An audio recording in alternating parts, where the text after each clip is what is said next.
We are. Now, it's 10 up. All right. So the first thing I want to do is apologize. I got a bit overwhelmed with the last couple weeks with some stuff that was going to come to me at home, and I think I got it under control. But I know I'm a little bit behind on those lectures that I should have posted. So I'll get those done today, so you'll have everything else for today. We're going to go over it, and hopefully we'll be able to work through it. But I'll get it posted. Also, this is the second to last week, and next week is the last week. So what I would like to do is meet both of the Fridays. I'll record them. Right? I don't take attendance on Friday. My goal for this Friday is to finish whatever we don't get to today, and then start talking about the old exam that I posted on the Blackboard site. So we can start doing some exam prep. And then for next week, we'll finish up the materials in the last chapter. And then on the following Friday, so a week from Friday, we'll do a little bit of a review. The exam is December 3rd. It's a Tuesday, and if I'm right, it starts at 9. Yep. That sounds right, doesn't it? Okay. So those of you who are taking it on exam 4, it is you will be locked out from your computers, but it's open code. So you're allowed to bring your code in with you, right? So it's closed access, no internet, no whatever, but you can bring your book in, and I'm not going to check if you annotated it. I'm not going to check because I won't be here. I will be in China, teaching a course at a university in China for the first 2 weeks of December. So, but we're ending, our last class is next week, and then there's a week after that where there's still some classes. So what I would like to do is have an additional review session. So we'll meet a week from Friday to do some review, and then have one more time when we can get together after classes are over. Probably on a Thursday or Friday. I'll check with the LRC to see if rooms are available, and I'll schedule that. So I'm not leaving until November 30th, so you're absolutely free to contact me, but hopefully we'll have enough chances for you to come to me and do review before I leave, so that you'll feel like you're in a good place. So the first, this Friday, I'd like to review the exam that I posted on Blackboard. I will then post an additional questions that I have for you to review. Today we're going to do the question that was from the multi-state exam, so we'll look at that as well. And the next Friday is sort of more of a general review. Come with your questions about the class. So hopefully after you've had a chance to do the multi-state exam that we had today, and then the old exam that we'll look at on Friday, that will raise issues for you, and you'll come the last Friday, a week from Friday, with questions based on the material, and we'll do a review, okay, in that exam. And then I will have an additional time where I'll be available probably in this room before Thanksgiving. I don't think there are any exams in 2 weeks, but the week of Thanksgiving, I think there's 2 days of exams, so I won't do anything that time, but the Friday before, or the Thursday before, lab classes will be over. I'll hold a review session, okay? Yeah, go ahead. I'll just have a PR final on Friday. Oh, that's right, shoot, I forgot about that. I'm the dean on duty for that. So we'll be here. I forgot all about that, that's right. Well, let me come up with an alternative, because you guys are also taking the PRE on Saturday too? Yes. Okay, so there's no point in holding a review session if none of you are going to be here. So, well, maybe we can still cram a lot. If we need to catch up next week, we will, but we will also do a review then. And we'll have one more review. But let me see if I can also, maybe I'll put in an extra date then, so instead of 1, we'll have 2 dates available. So I want you guys to have the time to come talk to me and ask questions. I'll put more sample questions on the Blackboard site so that you can look at those and work through them. I will say, I hope you noticed, I don't think at the beginning of the semester I made much about it, but at the end of every chapter there are multiple choice questions that have the answers in the book. So I would suggest that a really great way to review is to do those questions without looking at the answers, which I know is hard to do. So just start working through them. That's going to be a great review, because that is the textbook author's review of the material that they think is critical. I also, for the most part, agree. There's only a few things I skipped. Is that like a hint? Sorry? Is that like a hint? Yes, it's a huge hint. In other words, go ahead and do those, and I think you will benefit from it. Yeah, absolutely. I'm not going to test multiple choice, but so these are multiple choice questions. So it's not the form of question that I'm going to ask, but it is the material that I'm going to cover. And so I think if you can go through those multiple choice questions and do okay with them, you're probably in pretty good shape. Does the exam you put online be similar to your Yes, I had some short answer questions on that exam. I probably won't do that. I haven't finished it yet, so I don't know exactly what it's going to look like. I will, obviously, before I go away, I'll have an opportunity to tell you exactly what the structure is. The first short answer question was based on the old law. So the essay questions are perfect. They work great under the new law. The first question on that exam really was more written given the way law existed in 2000, prior to 2000. It was from the very first time I taught the course, and Kentucky hadn't yet adopted the new statute, so I tested on the existing statute. But I think all the short answer questions are pretty good. The first one doesn't really work very well. But the essays are fine, right? And I will, after we go through it, I will post a sample answer for both of the essay questions, so you will have something to look at. But I hope that you work through them without looking at answers, and then check your work, because I don't know that you learn much if you just read what I wrote.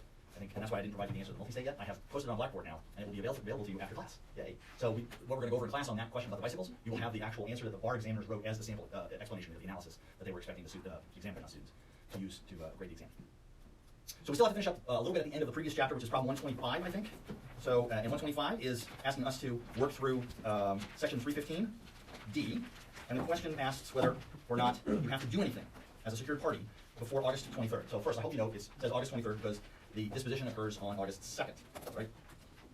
The debtor engaged in all the transactions on August 2nd. So they're a perfected secured party. They have a file financing statement that covers all business machines. And then the question is, do they need to do anything on August 23rd? So why is it August 23rd? It's because under D, if you don't fit into one of the exceptions that doesn't require any action to be taken, under D3, you have to refile with the restated description of the goods, okay? Before we go into that, 315C. Take a look at 315C. You'll see that there's automatic perfection after a disposition of collateral, okay? So you're automatically perfected. What D is dealing with is, are you continuously perfected after 20 days? So 315, security interest continues in collateral and proceeds. And the question is, do you have to do anything to be continuously perfected in the proceeds? Under 315C, you don't for 20 days. You're perfected automatically. But then on the 21st day, you may have to do something. That's what problem 125 is talking about. So here, let's first look at what's the description in the financing statement. Anybody? What's the description? So let's just ask this question. Let's say they transfer business machines, and in exchange they get proceeds that are business machines. Do they need to refile?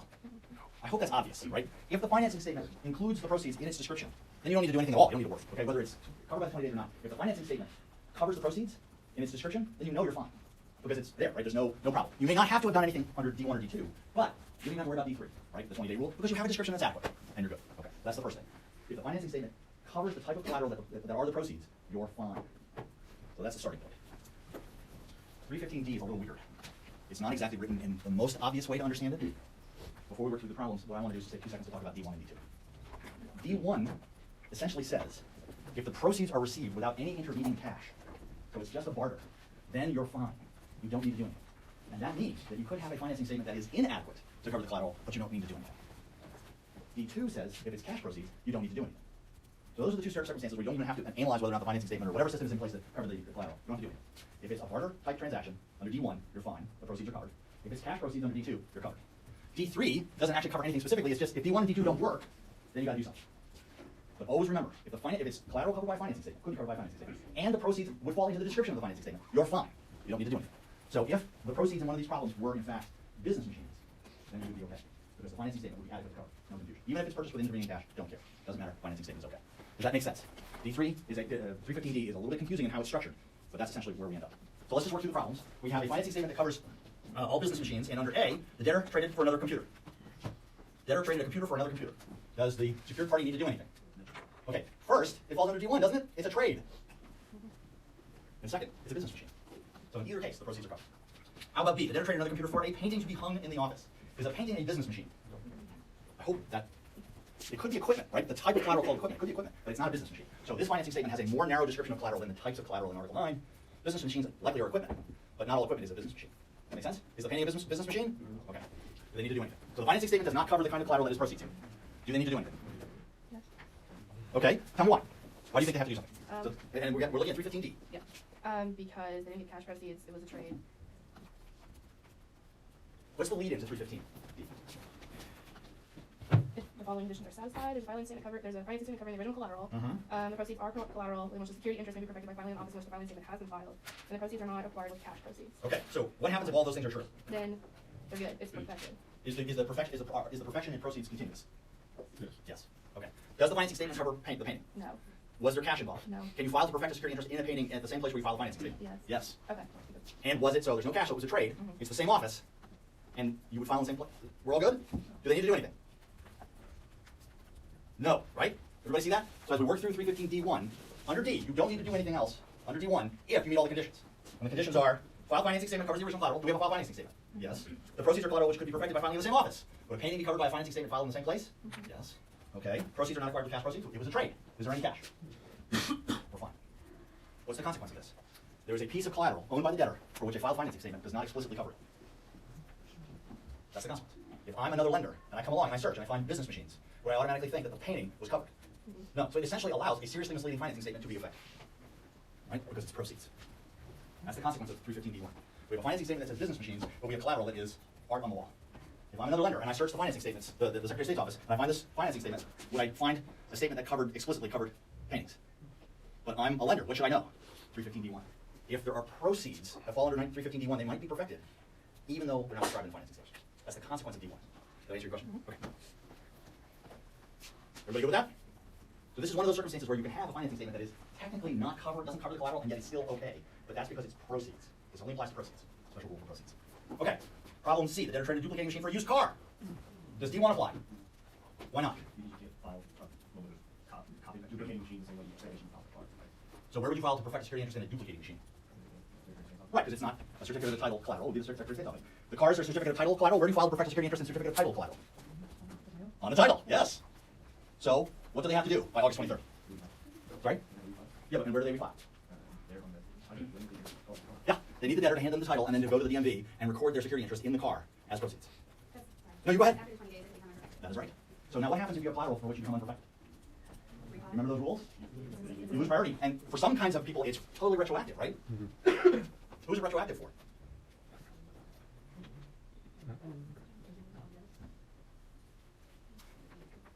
So, would you lose out to a lien creditor? Well, you were perfected for 20 days, right? Were you perfected in the collateral at all in the car, even though there was no information on the car? Yeah, you were perfected for 20 days, 9315C. The car is proceeds. So you're perfected for 20 days. If you're perfected, do you lose to the lien creditor? No. No, never. The lien creditor cannot beat the secured party in proceeds, even if it has to refile. But who could beat them?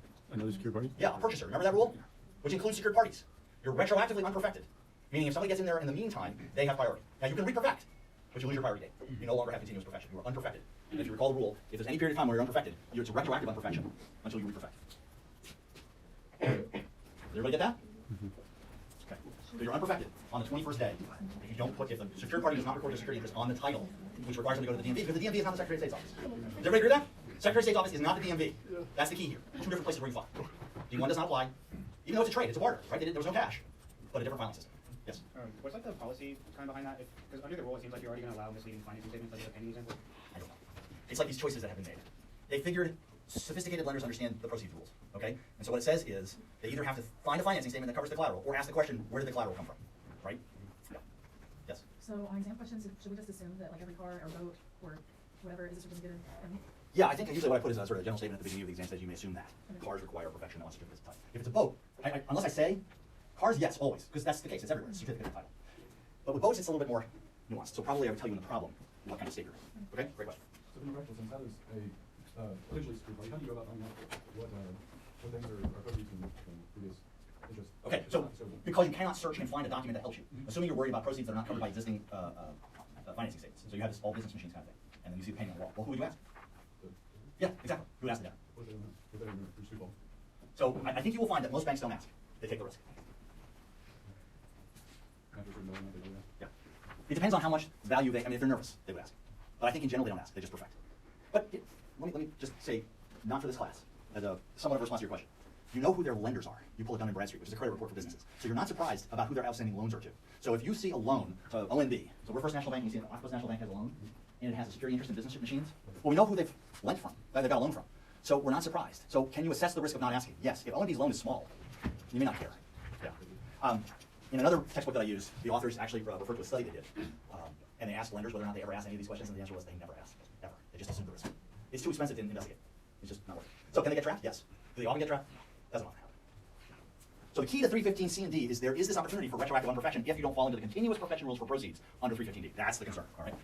So C, got to refile within 20 days. The debtor sold a calculator to a friend for cash, and the same day used the cash to buy a painting to hang in the office. Do they have to reperfect? Yes, and why? There's intervening cash. D1 doesn't apply because that applies to barters. D2 doesn't apply because it's not cash proceeds anymore. It's second generation proceeds, right? It's proceeds of proceeds. Our proceeds, first of all, what are proceeds? Proceeds are collateral. So the painting is proceeds of the cash, which is proceeds of the calculator, right? Second generation proceeds. Because there was intervening cash, do they have to refile? And what would they put in that financing statement to be perfected? Painting, yeah. To what extent do they have authority to file? Or proceeds. Yes, yeah. They have authority to cover anything contained in the security agreement or proceeds thereof. Yeah. So they have authority to file. They don't need permission. They're all set. 509. What if it was calculator, computer, painting? Do they need to refile? No. Calculator, computer, painting. Computer is proceeds of the calculator. Barter transaction, file in the same place, D1, continuous perfection. Painting for computer. No intervening cash, right? Are they continuously perfected under 315C? Yes. Would they file in the same place? Yes. You're fine. Okay, D. Or did we do? We did D, right? Mm-hmm. E. The debtor sold an adding machine for $500 and put the cash in a bank account at a different bank. Let's stop right there. What kind of proceeds is that? Cash proceeds. Deposit accounts are included in the definition of cash proceeds, right? Under 9102, look up cash proceeds. Okay. The rest of the question. The bank, on August 2nd, the bank exercised its right of set-off against the account. What are they asking about? They can dip into the account and pay themselves. The depository bank has a right to set off for any loans that it has with the debtor, not 340. And they don't have to ask for permission, they don't have to file. So the depository bank can wipe out an account to pay off an unsecured loan because they're the depository bank. So that's what this question is asking. But the thing that we need to know about proceeds is cash proceeds continuously perfected into the bank account at the other bank. Doesn't matter. Don't need any kind of agreement. How do you protect yourself against the right of set off? Control. Control, and what's the best form of control to avoid set off in any fashion? Yeah, change the name on the account to the secured party. That way, they cannot exercise their right of set off under 934. Okay? You can only perfect in a bank account by control, and the best kind of control is to have your name as the secured party be the name on the account. It's not the only way, but it is one of 3 ways. The debtor sold a coffee maker for $200 and gave the money to a Salvation Army volunteer the same day. Can the secured party go after the $200? No, why not? Because of 332A, they take free of the security interest if they did not collude with. Exactly. Money, cash proceeds that are used to buy other stuff or give it to other people, take that free of the proceeds security interest. It goes out of the bank account or out of the wallet, free of security interest, unless there's collusion. Unless they're trying to make it difficult for the bank to foreclose on the proceeds, the cash goes out free, which is a huge relief for the rest of the economy. If this rule, 332, didn't exist, right, Walmart would be getting sued by all kinds of people for the money they received for the purchases that people made. Terrible. Maybe not so much Walmart, because it's consumer one, but other, retailers would be concerned about particularly their business customers. We don't have to worry about that because of 332. Okay, How do you guys feel about this? You good? That was the end of the proceeds. We have one more problem. I just want to make sure. This question is one of the key questions about proceeds. You understand how the tracing rules, the perfection, continuous perfection rules work. Bless you. Okay, question 126. They ask, Ericsson Motors sold a car on credit. There's chattel paper here, right? Securities in the interim proceeds. Ericsson Motors sold a car on credit, paid $1,000 down, signed a contract, obligated to pay $25,000 more. The car dealership assigned a contract and promissory note. Smith signed to the Cartier Finance Company, which took possession of these items. There is this interesting rule in 9330 that says the chattel paper financing company has better security than the inventory lender, particularly with respect to returned goods, and that's 9330C. You just look at comment 9. This is a very, if you understand this, this is a very advanced point. I'm worried that you don't understand question 125. If you need to understand 125. 126, that's high level analysis under Article 1. Okay? I seriously doubt that the bar even ever ask a question structured like 126, because that's tough stuff. Okay? But the rule is basically, if the stuff is returned and the dealership becomes owner again, right? It's proceeds now it's proceeds of the chattel paper. The returned item is now proceeds of the chattel paper. The chattel paper financer has a higher priority in the return item. And that's the comment 9. All right, before we move on, any questions about proceeds? Okay. Do you want to do the problem first, the multi-state exam problem, before we move on to default? Super. All right. So we have a question that says, I have a question about the problem. Yes. Yeah, so are you going to give us like participation credit for that, or are you actually grading it? I'm not grading it. Why don't you submit it, and I'm going to give you the full multi-state examiner's analysis so that you can review it. We'll review it together, and then you will also have their analysis that you can compare. All I wanted was a good faith effort. You get 10 points if you put in the effort to answer the question. If you got it completely wrong, but you tried, you get 4 credit. Okay? All right? So try not to be punitive. I try to help you figure out. And this is a question they actually asked in the bar exam in 2013. Okay, so we have a purchase of 2 bicycles on June 1, right? Buys 2 bicycles from a retailer, paid $200 down payment, and also signed a security agreement and a promissory note, right? So basically he financed $1,300. Okay. Security agreement and a loan for $1,300, what does that equal? Oh, we're not there yet. Not what level is the security agreement. If you have a document, I'm asking, this is not part of the question, this is something I'm just asking. If a buyer signs a promissory note and a security agreement, what is that under Article 9? Yes, chattel paper, okay? Now it's not part of this question. We didn't know he sold the chattel paper, but that is chattel paper. 9102, I forget the subject. Okay? A security agreement plus a promissory note is chattel paper. Not part of this question, just chattel. Okay, so somebody yelled out, purchase my security interest. Excellent. Why is this purchase my security interest? Why is that a purchase my security interest? So credit was extended to allow the debtor to acquire an interest in the collateral, and in fact, the money was actually used for that. So who's the secured party here? The retailer, right? So the retailer sells 2 bicycles. They're the secured party. So how would you describe this? If you're writing this out, the initial transaction, you need to explain. So let's work through that. How would we describe the initial transaction? 103. Sorry? I would just use the definitions from 103. Okay. What is purchase money collateral? What is the purchase money obligation? The Okay. price of the collateral, the obligation is the. Is there a security interest at all? Before you even get to whether or not it's purchase money, is there a security interest? Yes. I wrote that up because somebody yelled it out, but there's an assumption here that in fact we have a security interest. Why do we know we have a security interest? Sorry?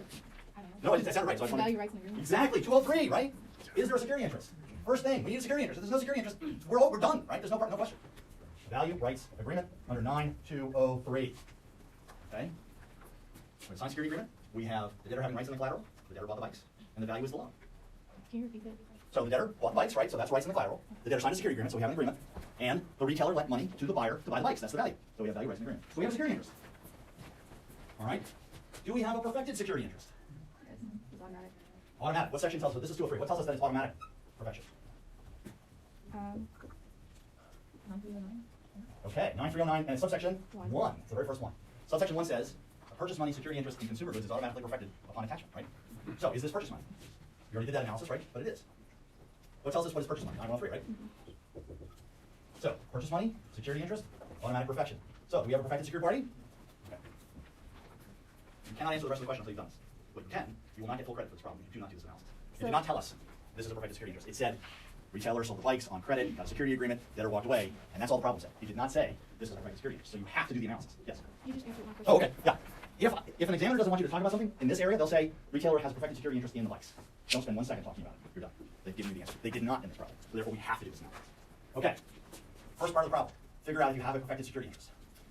If it's not a perfected security interest, that's an interesting consequence, right? I mean, you need to know that this is perfected under 9309, because if it's not perfected, who's the person in the first example? What happens to the first bike? It's Sorry? Purchase? There's a buyer, right? So we have a buyer. And so now the question is, does the buyer take free or subject to? Well, we gotta look, which rule tells us whether or not what is the section that tells us that we have to worry about whether or not the security interest continues? 9315A1, right? 9315A1 says a security interest in goods continues, notwithstanding the disposition of the collateral, unless there's some other reason for it not to continue. 9317B, what does that section tell us? You can flip to it if you want. Could the guy who bought the bicycle take free of the security interest? Can he claim first that he's a buyer that's protected by 9317B? To give value under receipt delivery. Okay, but is he protected against the retailer under 9317B?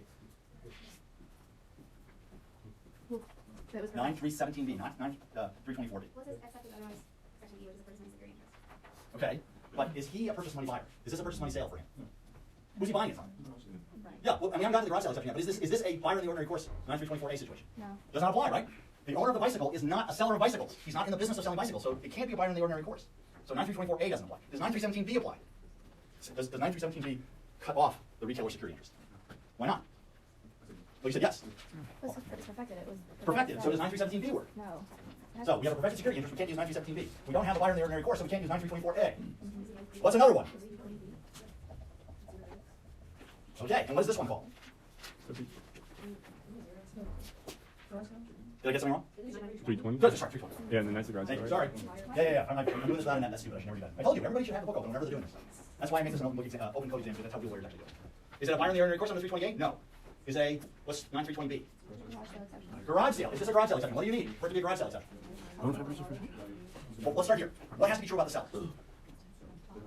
Yeah. So we need a consumer seller, right? What else do we need?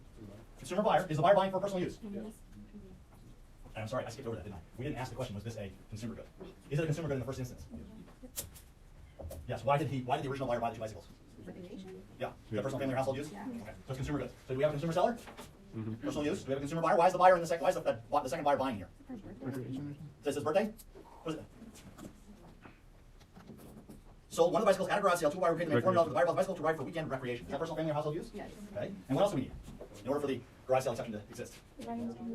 Sorry? Without knowledge of the interest? Sorry. Is that what it says? Yes. Without knowledge of the interest? And? No knowledge. So be a- Negative value. And what was the last one? No financing statement. No filed financing statement. Great. Does the buyer in this case meet all of these requirements? Yes. Does this buyer take free of retailer security? Perfect. Okay, yes. Could you repeat why 317B? So 9317B protects the buyer, a good faith purchaser, a bona fide purchaser for value, who takes from, who buys the products when the secure party is unperfected. Was the retailer unperfected? No. No, because it's a purchase money security interest in consumer goods, and that's automatically perfected under 3091. You don't need to file financing statement. So immediately upon attachment, the security interest is perfected under 93091. No financing statement necessary, so therefore they are perfected. 317B doesn't work. 317B doesn't ask, was there a financing statement? It asks, was the secure party unperfected? So that's it. Yeah. In our analysis for the final, do we need to go through why 1917 doesn't apply, why You know, it's interesting. The bar examiners actually wrote it out. It's in their analysis. Okay. But and I think what they're getting at is the default rule is the security interest continues unless there's a reason why it doesn't. And so they want you to explain how you got to the analysis they did. Now, would they give you full credit if you just jumped right to 9320B? I bet they would. Because I don't have any other facts to make me think of it. And they said garage sale. So hopefully that goes, oh, the garage sale exception, right? Yeah. So they kind of set people up to just go right to the garage sale. I wanted to be more complete. Yeah. I think they would have given full points. Because the question wasn't explain how they wouldn't otherwise be. It was, are they? And the question is, yeah, they take free because of 9320B. Yeah. Because the question is there a way to get there to cut off the security interest? And the answer is yes. There's one way to do it. 9320B. Yeah. But it's interesting. They didn't mention it in the analysis. So I wonder if that means they were looking for it. But there's nothing in here to suggest that it's an unprotected security interest. So why would we know that? I just bring it up because they brought it up. Next, the garage sale exception qualifies in tax under. Exactly. That's exactly the analysis. First, you have to decide, is it a perfected security interest? Right? Yes, under 93091, it's a perfected security interest because there's attachment, and it's automatic under 93091. Okay, so it's perfected security interest. 9315 says it continues unless, and the unless here is 9320B. And I'm sorry, I said 324B. Yeah. This is why you have the code. Now, I'm not asking you for correct citations. I'm asking you to write the law correctly. So you can say 9324, and if you don't explain the law, you don't get very many points. If you explain the law and forgot to put 9324, 9320B on it, fine. You get the law right, get the law. That's what I care about. Okay. Sometimes it's helpful, I think, is that, oh yeah, 320B is the correct stuff. I'm looking for you to explain the law. Okay, second person who got the bicycle. Is the second person a purchaser? So none of the analysis we've done here works because there's no buyer. Are there other exceptions that would cover a donee? Have we looked at the donee exception for security? There's nothing in Article 9 that protects the second recipient of the bike from the security case. So what's the answer? At the end of the day, what sections would you look at to answer the second bicycle? 315. Yeah, 9315A1. Security interest continues in the bicycle notwithstanding the disposition. Now it is a disposition, right? There's a new owner. That security interest still exists. that new owner is now a debtor, by the way, because the owner is the debtor, not the obligor. Okay? Yes? Just so, for purposes of like structuring your exam for the bar, would we, like after finishing A, when we go to part B, talking about domain, would we need to rerun through everything we came through, like all the analysis? Well, but none of this applies, because it's not purchased, it's not buyer. He didn't buy, he received as a gift. Gift, donee is not. None of those cover donees, they only cover buyers, so you can just say there is no exception that covers a donee of a different security interest. Yes? So, do you mean like the intro part? Like, do we have to go? No, but the intro part applies. To both Yeah, answers? it would apply to both answers. I wouldn't expect you to write that out twice. You're answering the question, does the first buyer or the second recipient take free of the security interest? Well, first you have to decide the security interest, and that applies to both. So I would not ask you to write that twice. I don't think the bar examiner would either. They just want to see that you can do the analysis. Yeah. You can, and, you know, I know with exam 4, cut and paste, you would probably do that. You're not going to get extra credit. There's only one analysis. So the second part is basically because the retailer didn't authorize the disposition Yes. collateral, that's why the security interest is used. So the buyer could go to the retailer and say, I'd like to give the bike away, and I want to give it away without your security interest. But that did not happen, so therefore the security interest continues. So there's no facts that suggest the secured party authorized the disposition free of the security interest. Good, excellent point. So should we run through each exception, or can we just say if you're not purchaser? In the second one, he's not a buyer. Or that's, Yeah, and there's no exception that applies to somebody who's not a buyer. I don't think every exception. Well, yeah, and that's fine.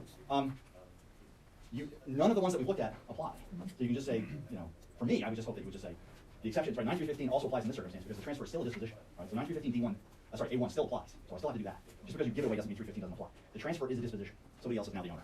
However, there are no exceptions that allow for the transfer of a security interest to a donee, for lack of a better word, without security interest. I think it's right, you would probably want to mention, the only way to get it is to ask for permission, right, under 9315A. If it's authorized, it's cool, but there's nothing in the facts that suggests this was authorized. I don't know if that makes sense, but what if the guy who bought it from the garage sale giving it to a friend, would he have to get authorization from a retailer to dispose of his file? So that's a great question. Is there security interest after he buys from the garage sale? No, so no. There's no security. So no. So any subsequent transfers are irrelevant because the security party is cut off. Yeah.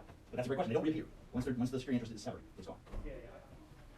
So for the security party with the proceeds anyway. Yes. Yeah. It's the blob. It can attach to multiple things at the same time. So the security party, the reseller, will have access to the $400 that the buyer, the original buyer, received, and also will have the right to foreclose on the bike. Yeah. Will they? I don't know. Right? Consumer goods lose value so quickly. It's highly unlikely they will, but they do have a theoretical security interest. And I will tell you, I'm sure eBay is riddled with these things. Right? Unless you can make an argument that the seller is a consumer seller. When you're buying from a vendor, you have no idea what security interest is in that collateral. There are probably hundreds of thousands of sales weekly on eBay where the security interest is not going away because they're not it's not a consumer sale. It's not, 320B doesn't apply. That's it. Do people foreclose on it? No. I mean, it's hard to track the collateral down. That's the problem. You got to know where it is and then go get it. Yeah. I have a really stupid question. So, out of the garage sale exception applies to like garage sales. Would it also apply if you like sold it on eBay? Yes, Okay. absolutely. It's colloquially referred to as the garage sale exception. It doesn't have to be a garage sale. You just have to meet the test. Consumer seller, consumer buyer who has no knowledge, pays value, and there is no file financing. Yeah, that's what I The actual thought. marketplace is irrelevant. Okay, Yeah. just making sure. They call it the garage sale exception because that's the kind of example that's easy to explain. But yeah, eBay would work for consumer sellers. Yeah. Absolutely. What I was saying is like there's a lot of people who run eBay businesses and they acquire stuff from people, but they don't have one of these protections. Yeah, I was making Yeah. sure if I make like a dumb mistake. No, that's exactly right. It's a great question. If it was eBay, it would count too. Yeah.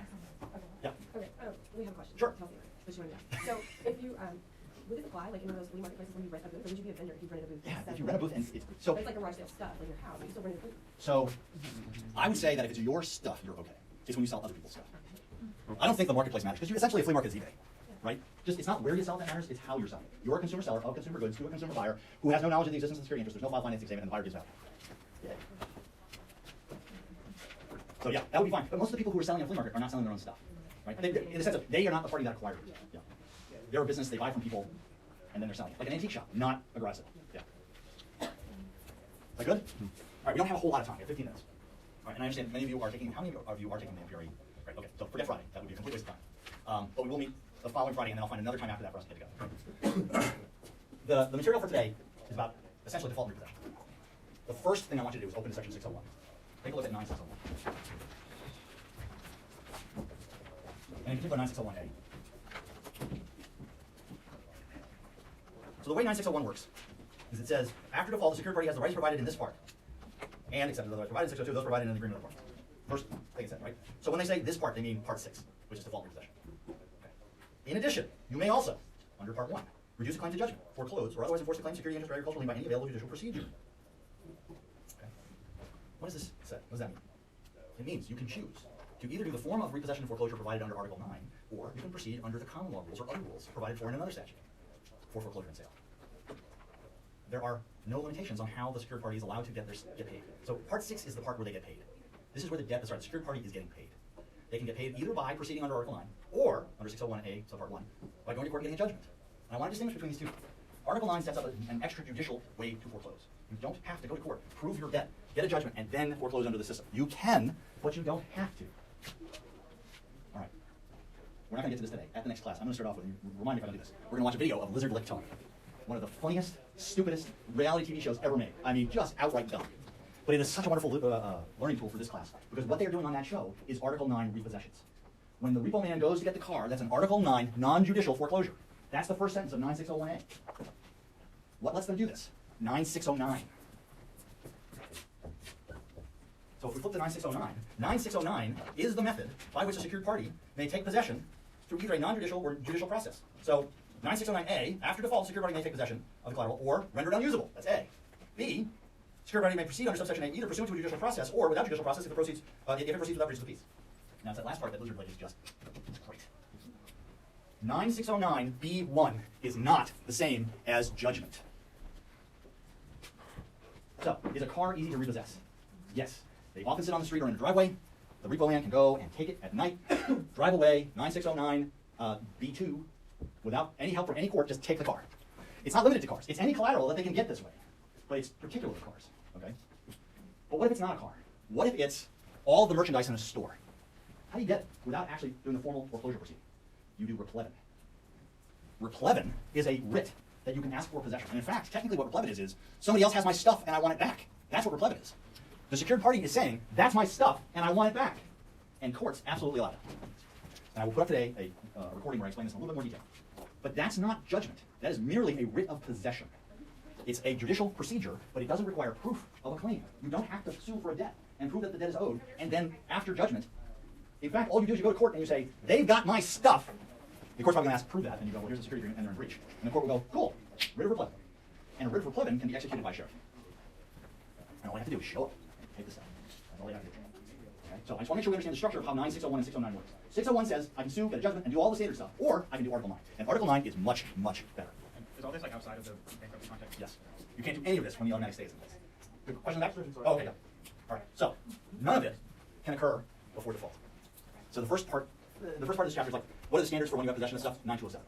You got to take care of this stuff. You can't let it, you can't be negligent with respect to the stuff that you either have possession of as security or you get possession of through foreclosure, through repossession. Okay, 9207. That's the first part of this chapter. You don't have to take great care of it. You just can't be negligent. That's essentially the standard that the first part says. So if it drops in value, not your fault. You don't have to sell it. You don't have to do anything. You can take possession and hold it. As long as you don't abuse it, you're probably okay. Now, the second part is, when can you get possession? After default. And that is written all over the place in Part 9. Default is not defined, as I said in the lecture, is not defined in Article 9. So we go to the case order. Starting on page 339, they have this great case in here. So the first case, so 127 and 128, the key is 9207 says you got to take care of it, but not a whole lot. The State Bank of Piper says the gateway to repossession is default. You cannot do anything without default. But you don't have to pick and choose. It's not the case that you only get one remedy. You get as many remedies as you want, and they're cumulative. So you can sue them to get possession of the equipment in store number 1. Go get the stuff. You can then go get the car that's sitting on the street. That's cool. Then you can get a judgment in a court. That's cool. You can do all of these things. You're not limited. Res judicata does not apply here. You can go back as often as you need to get paid off, so long as there's a default and so long as you have security in it, right? You can't foreclose on security. Okay. Problem 129 is asking a simple question: are these things default? And I don't want to spend a whole lot of time about this. It's good to know default is not defined in Article 9, but what it is defined in the common law, and I'm not expecting you to have a whole lot of understanding about it. The point I want to make here is, if you screw this up, you're stealing. It's conversion. If it's not a default, you can't get the stuff. You don't have a right to sell the stuff. You don't have a right to repossession. It all hinges on default. So where do we define default? Well, in your contract class, you talk about a concept called breach. If there's no clause in the contract, in the security agreement, that defines default, default is probably only non-payment. But the parties can define default as almost anything. And this is when you get into a situation where you have somebody who's making their monthly payments and they still get foreclosed on. They're not late, they haven't missed a payment. They're still a great borrower and they still get foreclosed on. So for example, you might have financial obligations in the security agreement that said you will maintain so much money in the bank account. So below the number, they foreclose. You promise that the value of the collateral will always be $1 million. Collateral turns out to be worth $900,000, you're still paying, they foreclose. It's what we call a technical default. And every security agreement has it, and there's nothing you can do about it. If you agree to it, you're subject to it. So that's what the problem 129 is talking about. So, a very bad financial quarter for Nervous Motors. Nervous Motors is the secure part. No, that's not a default. The fact that the lender's business sucks is not a default. The buyer hasn't done anything wrong, probably. A very serious drop in the state of the economy. I find it hard to imagine that a court would uphold that as an event of default. They've been talking to a lawyer. Yeah, I'm uncomfortable with that one too. A report that the bankruptcies, the debtors have failed to pay their grocery bill for the last 2 months. That's called a cross-default provision. You fail to pay something else, you're in default under this agreement. You may be paying on time, you're still in default. Okay, I'm not gonna write a question where it's sort of difficult to figure out whether the default has occurred. That's not interesting. But you should know it, right? It's not defined in Article 9, it's defined by the contract, there will be terms, right? So, if I'm gonna ask you to do this analysis, I will make the consequence, the statement of what is default clear, and I'll try to make the facts clear that default has occurred, if I'm asking you that. So the clean deal case is, when does default occur? Right, the one thing that, the only area where I think there's some real concern on default is an insecurity clause. So an insecurity clause is, I can call a default whenever I'm deemed insecure. And insecurity is kind of, it's nebulous. What does it mean? Article 9 looks at Article 1 and defines it as a good faith belief that the likelihood of payment has gone down, has been impaired. It's the language of Article 9. So there's a good faith provision for insecurity clause. All right, we have 1 minute. I just want to start with the repossession and sale. So this is the case on page 349, Smith versus AFS. When we come back, the very first thing we're going to do is look at a video from Lizard Lick Towing, and that's this case. All right, and we have to decide what is a breach of the peace. Because you're allowed to repossess, but you can't breach the peace. Okay, and we'll start there. And I think we should be able to get through the rest of this stuff next Wednesday, but I'm also going to have class on next Friday. Nothing this week, but next Friday. Okay. Thank you. I'm sorry for the delay on stuff. I'm trying to get myself all caught up so you guys are all set to go. And then I will. If you want, I've posted. You can go on now on the Blackboard and pull down the sample answer from the local state bar examiners on this, and you can see the analysis there. If you were at all confused about it. Okay. And I have sample answers for the exam. But I figured let's go through it first, and I'll make it available to you so that you can come back.